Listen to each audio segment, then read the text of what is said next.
Yo viví y trabajó en Centroamérica casi 2 años, entonces hablo poco español, pero esta información es muy importante, entonces disculpe, pero es muy importante que yo hablo en mi lengua y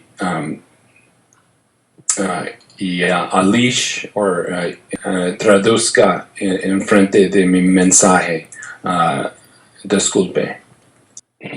Hello, I'm Clark Baker. I'm a retired member of the Los Angeles Police Department and have been a licensed private investigator since 1997.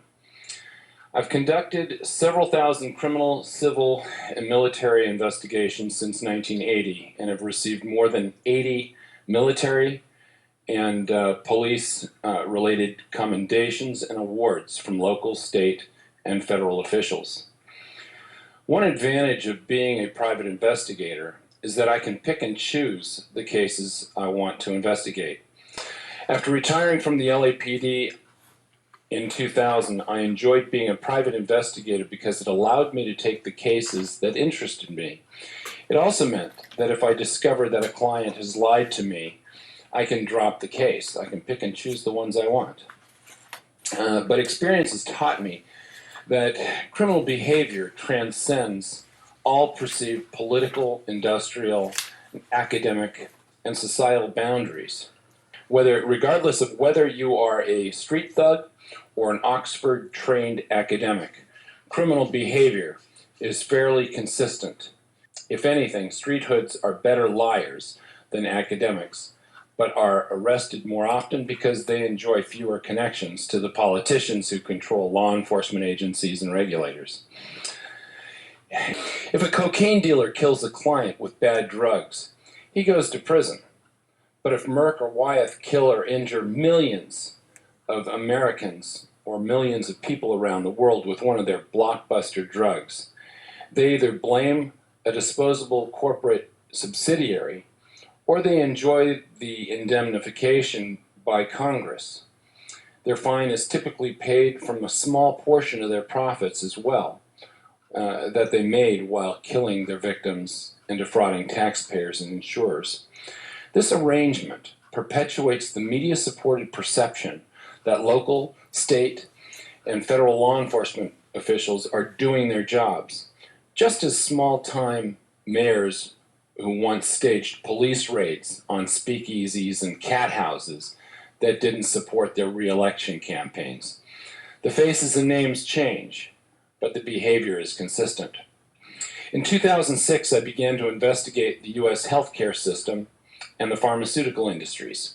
In 2008, the Semmelweis Society International asked me to investigate allegations made by Dr. James Murtaugh, MD, who alleged that UC Berkeley professor Peter Duisberg was guilty of genocide in Africa.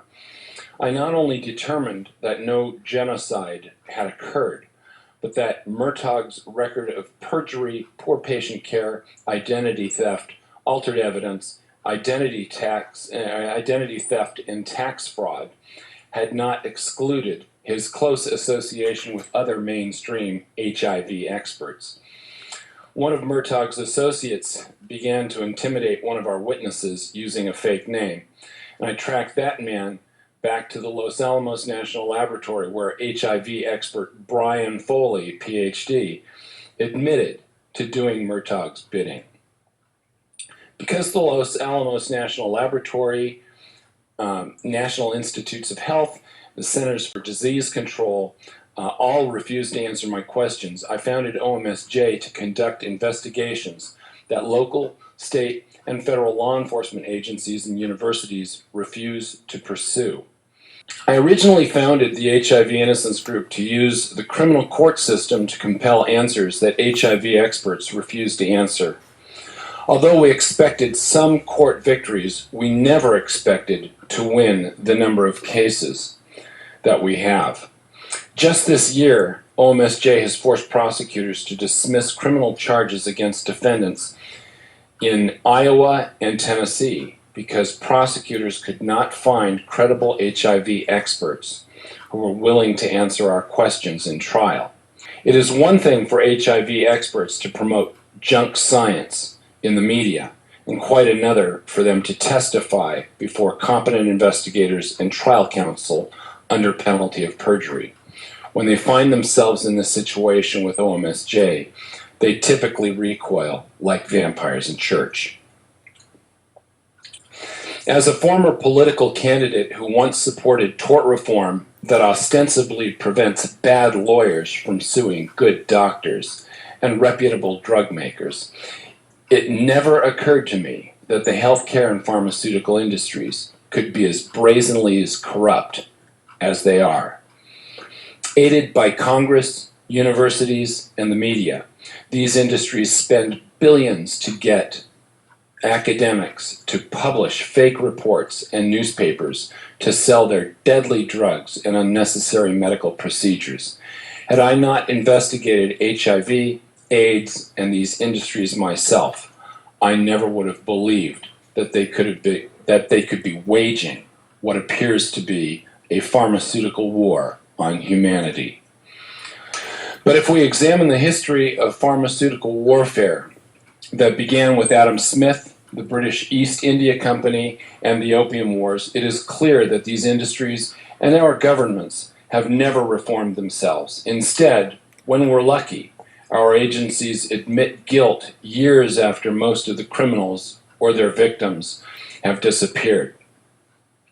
At this time, OMSJ appears to be the only licensed and experienced investigative agency dedicated to protecting the witnesses and victims of medical and scientific corruption. If today I received verifiable proof that HIV attacks cells and causes AIDS, I would issue a final report disclosing the proof and leave for an extended vacation. I have children, I have grandchildren. I enjoy hobbies like flying, scuba diving, travel, photography, concerts. I've got better things to do than waste my time investigating the sociopaths that operate multi-billion-dollar drug cartels.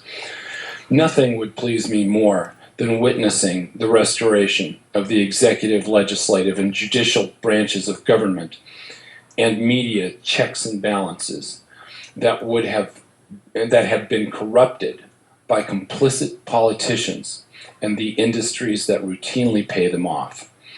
In the United States, if a policeman is caught accepting a small bribe, he will be criminally charged and lose his career.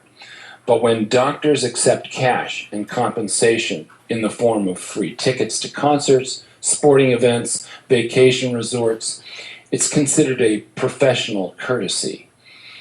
I believe that, at present, nothing illustrates healthcare and pharmaceutical corruption better than vaccines and criminal HIV cases.